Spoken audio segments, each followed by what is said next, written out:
ఆడి పిల్లని బాగా గట్టిగా వేసి ఉంటాడేమో అంతే.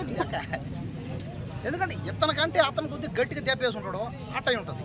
ఇతను ఏం చేయాలంటే ఇప్పుడు బాగా తిని బాగా కండలు పెంచి అమ్మాయిల్ని ప్రేమించకూడదు, ఓన్లీ క్రష్ ఉండాలి అమ్మాయిల మీద. కాబట్టి అమ్మాయిని ప్రేమించామంటే అది మన తప్పే అవుతుంది. కాబట్టి ఈ రోజుల్లో ఉన్న అమ్మాయిలకి ఏంటంటే డబ్బులు ఏ పక్క ఊగితే ఆ పక్కే పోతారు. ఎప్పుడైనా అంతే, అది ఆ కాలం ఈ కాలం అంతే. నువ్వు చూసుకో, నువ్వు తిరగదిప్పి చూసుకో, పుస్తకాలు మొత్తం చరిత్ర తిరగేసి చూసుకో, బతుకునే మార్చుకుంటావు.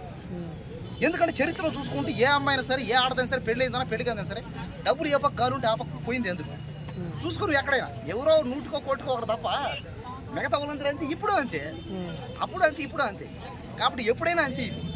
కాబట్టి ఏంటంటే ఎవరిని అమ్మాయిని ప్రేమించేటప్పుడు అంటే అబ్బాయిని డైరెక్ట్ గా చంపడం ఒక ఎత్తు, ఇలా ఇంకో అబ్బాయితో ఉన్నవి అలాంటి న్యూడ్ ఫోటోలు అంటే దాన్ని నాకుడు ఫోటోస్ పెట్టడం ఎంతవరకు కరెక్ట్? అది కరెక్టే. అది ప్రేమించిన అబ్బాయికి, ప్రేమించిన అబ్బాయిని ఒక రకంగా ఇది ఏంటంటే ప్రేమించిన అబ్బాయి చూడరా నీకంటే వీడు బాగున్నాడు అంటే ఆడి పిల్లని బాగా గట్టిగా వేసి ఉంటాడేమో అంతే.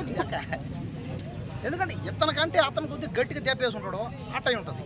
ఇతను ఏం చేయాలంటే ఇప్పుడు బాగా తిని బాగా కండలు పెంచి బాగా స్టిఫ్గా మెయింటైన్ చేసి ఈసారి గట్టిగా చేయి పని, అప్పుడు క్లియర్ అయిపోద్ది.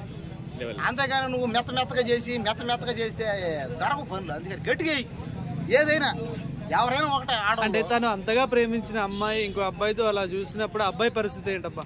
అబ్బాయి పరిస్థితి అదే, వాడు గుండె బలు సావాడు, వాడు చచ్చిపోతాడో లేదా బిల్డింగ్ ఎక్కి దూకేస్తాడో, ఏ బండి కింద పాడతాడో, విషం తాగుతాడో, వాడు ఇష్టం. అది తేల్చుకో.